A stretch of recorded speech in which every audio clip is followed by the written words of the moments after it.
de Francorchamps dans les Ardennes belges. Pour ses 24 heures de Spa 1987, des têtes connues. Jabouille sur une BMW M3 et Lafitte sur Alpha 75 Turbo. René Metz sur une 635 et les Ford Sierra Cotsworth de Dieudonné, Soper et Streif et de Ludwig, Niewitz et Boutsen, meilleur temps des essais.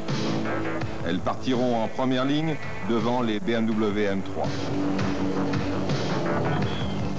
Départ lancé comme toutes les courses d'endurance. Et tout de suite, les deux Ford Sierra en tête dans le raidillon.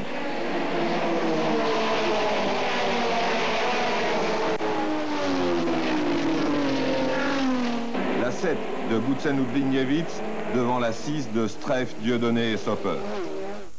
Derrière, c'est la meute des BMW conduite par la M3 de Ravaglia, Pirot et Capelli. Beau duo des Ford avant que la 6 ne soit retardée par des problèmes d'échangeurs et de pompe à huile.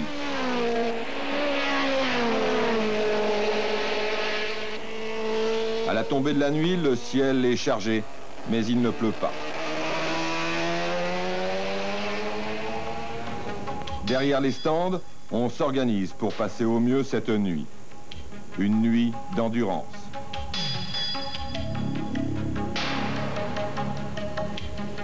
Les pneus pluie sont là, prêts au cas où.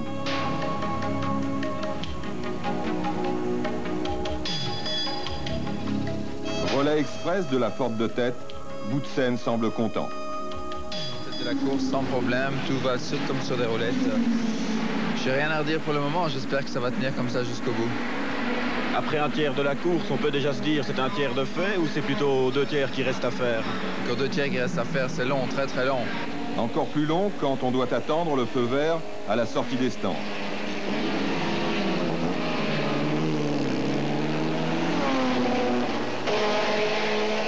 Vers 5 heures du matin, c'est la pluie qui commence à tomber. La course devient alors périlleuse et les sorties de route sont nombreuses.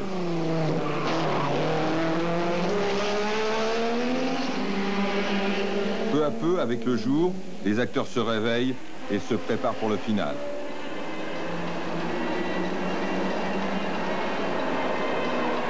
Pour beaucoup, l'important, c'est d'arriver au bout de ces fichues 24 heures.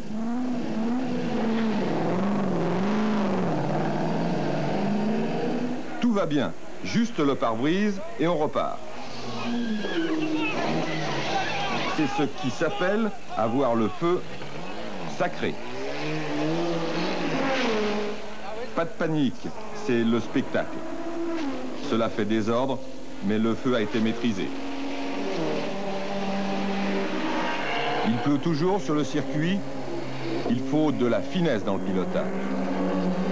Quand vers 13 heures, la BMW numéro 48 passe en tête. Chez Ford, c'est la stupeur, l'incident idiot. Niewitz sur la Ford de tête a percuté à l'épingle de la source l'autre Ford, celle de Tassin. La Sierra numéro 7 n'atteindra jamais l'arrivée. Et c'est la M3 de Vandepoel, Martin et Theiss qui emporte cette édition des 24 heures. Second à 8 tours, la M3 de Salah, Grouillard et Vogt. Et à 12 tours, une autre M3, celle de Giroir, Fabre et de Driver. 28 voitures sur 60 auront terminé. Martin a enfin le temps d'admirer les jolies filles et le champagne coule à flot.